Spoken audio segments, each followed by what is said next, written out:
Bom dia, pessoal. Como vão? Psicologia e religião, tema da nossa aula de hoje à noite. Hoje à noite a gente vai terminar de falar sobre psicologia do meio ambiente e vamos adentrar na temática da psicologia e religião. Esse tema, para nós psicólogos e para os estudantes de psicologia, sempre é um tema delicado. Veja, a psicologia é uma ciência.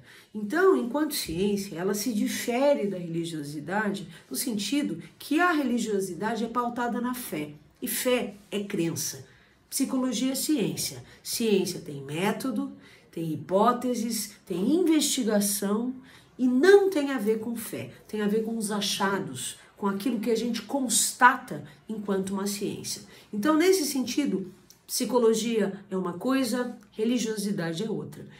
Mas como nós, psicólogas e psicólogos, lidamos quando o conteúdo religiosidade ou espiritualidade, mesmo que não haja um culto específico, uma tradição específica que as pessoas que atendemos sigam, como a gente lida com isso quando chega no consultório?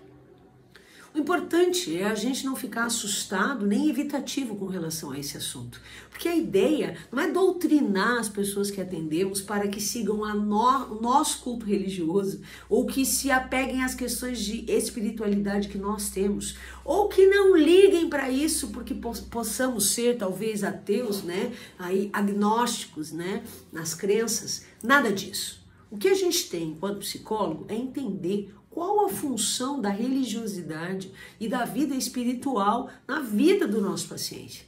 Se ela é positiva, acrescenta e não limita as liberdades e as reflexões do sujeito, grosso modo, e é ele quem vai nos dizer se isso acontece, ela é positiva. Ela é um ponto motivacional, um ponto de busca de forças para aquele indivíduo.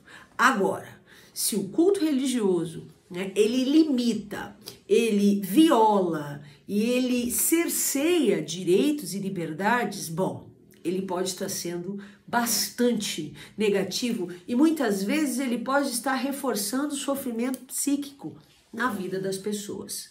Então, psicólogas e psicólogos não podem impor suas doutrinas e seus cultos religiosos, porém, precisam entender qual a importância da religiosidade e da espiritualidade na vida das pessoas que atendem. No sentido de, é algo positivo ou é algo que está limitando e trazendo sofrimento? Então, nossa aula de hoje será sobre isso. E aí uma dica de leitura, a revista Psicologia, Ciência e Profissão, o volume 37 de novembro e outubro de 2017, que fala aí em um dos textos, inclusive um texto de apoio que os alunos vão usar para a aula de hoje, lá na página 208, o texto chama-se Psicologia, Democracia e Laicidade do Estado em tempos de fundamentalismo religioso. Em tempos em que as religiões tentam se impor como as principais, as únicas que dialogam com Deus ou seres superiores, a gente precisa assegurar que o Estado brasileiro seja laico, que ele respeite toda a diversidade de culto religioso e de vivência da espiritualidade, sem a imposição de uma religião ou outra que seja superior ou que tenha verdade absoluta. Quem nos diz sobre isso é o indivíduo sobre a religião na sua vida.